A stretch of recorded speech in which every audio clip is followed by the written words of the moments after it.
how big is DevOps landscape in terms of data? Because when we think about the DevOps, we are thinking quite a lot about some procedures, about some best practices in code development. We are looking at, when we look at Wikipedia and all the information coming from there, it sounds a little bit of unclear.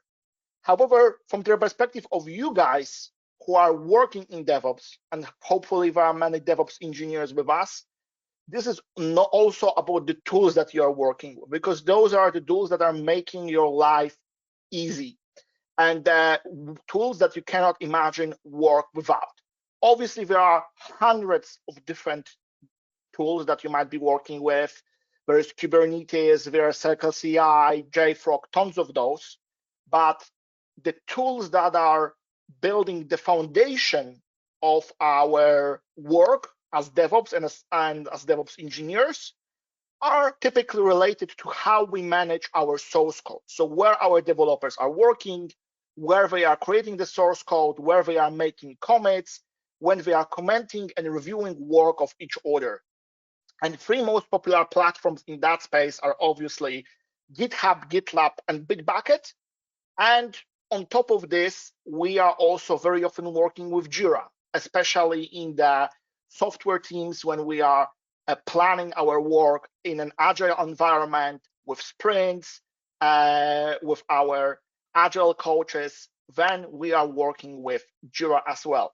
And if we think about just those two types of tools, so first of all, our version control system, so something like GitHub or GitLab, and Jira to manage our project work, you can see how many different types of data there are. And when we think about the security of our data, we tend to only think about the small part of it. Like we think, okay, we have source code, we have repository, we have this Git file that is, for example, used to deploy our software.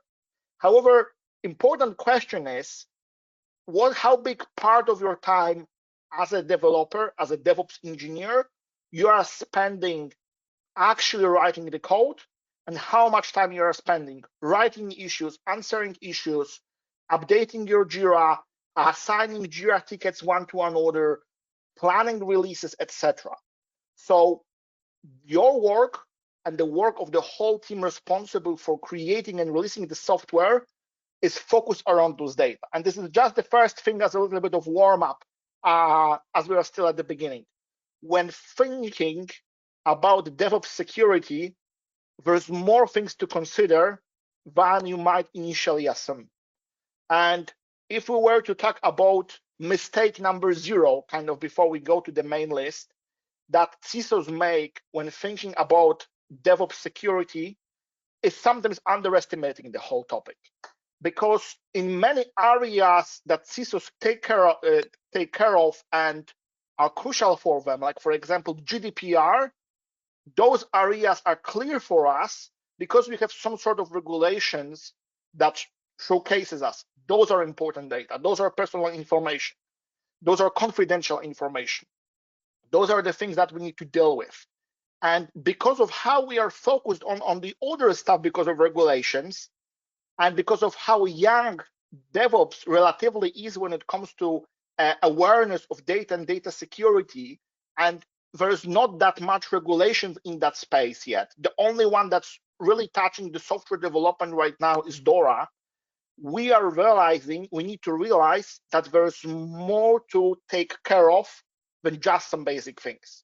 So you should really think about the separate data security strategy for your DevOps environments, and your DevOps environments typically run around those specific tools. And here, important thing, there is a quote that I really like. I sometimes tend to even overuse it in terms of data security. Si vis pacem para bellum. This is the Latin quote, which means if you want peace, prepare for war. My sister, who is a lawyer, always told me that when you are writing any sort of agreement, you don't need to think about optimal scenario or scenario as it is today. You need to think about worst possible scenario. And I apply the same logic to the data security. When we are thinking about best practices, we need to think about scenarios when the war happens, when everything possible goes down.